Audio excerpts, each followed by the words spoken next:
Bhagwad Gita, Chapter 2, Contents of the Gita summarized. Sanjay said, seeing Arjun full of compassion, his mind depressed, his eyes full of tears, Madhusudan, Krishna, spoke the following words. Material compassion, lamentation, and tears are all signs of ignorance of the real self. Compassion of the eternal soul is self realization. The word Madhusudan is significant in this verse.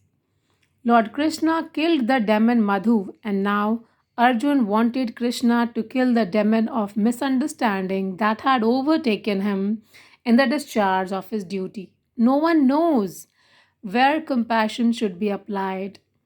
Compassion for the dress of drowning man is senseless. A man fallen in the ocean of nescience cannot be saved simply by rescuing his outward dress. The gross material body, one who does not know this and laments for the outward dress, is called a Shudra, or one who laments unnecessarily.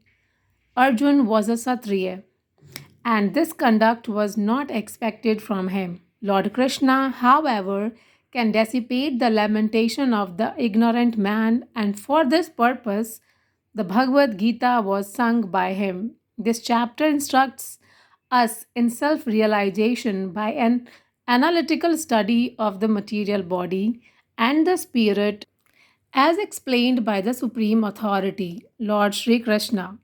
This realization is possible when works without attachment to fruitive results and is situated in the fixed conception of the real self. Second slok. The Supreme Personality of Godhead said, my dear Arjun, how have these impurities come upon you? They are not at all befitting a man who knows the value of life.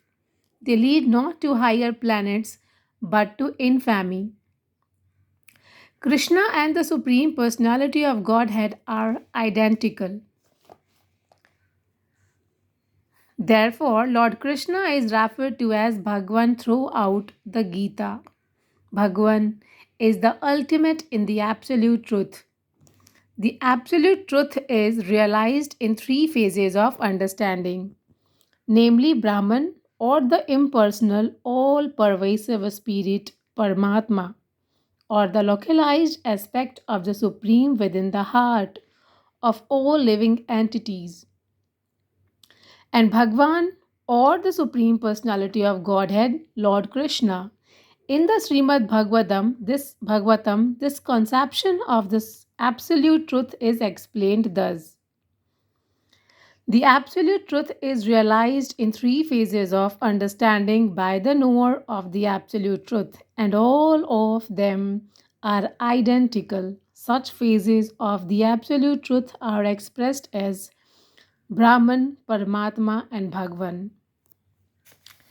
These three divine aspects can be explained by the example of the sun, which also has three different aspects, namely the sunshine, the sun surface, and the sun planet itself. One who studies the sunshine only in the preliminary student, one who understands the sun's surface is further advanced, and one who can enter into the sun planet is the highest. Ordinary students who are satisfied by simply understanding the sunshine, its universal pervasiveness, and the glaring effulgence of its impersonal nature, may be compared to those who can realize only the Brahman feature of the absolute truth. The student who has advanced still further can know the sun disk, which is compared to knowledge of the Paramatma feature of the absolute truth. And the student who can enter into the heart of the sun planet is compared to those who realize the personal feature of the supreme absolute truth. Therefore, the bhaktas or the transcendentalists who have realized the Bhagwan feature of the absolute truth are the topmost transcendentalists. Although all students who are engaged in the study of the absolute truth are engaged in the same subject matter. The sunshine, the sun disk, and the inner affairs of the sun planet cannot be separated from one another, and yet the students of the three different phases are not in the same category. Thank you so much.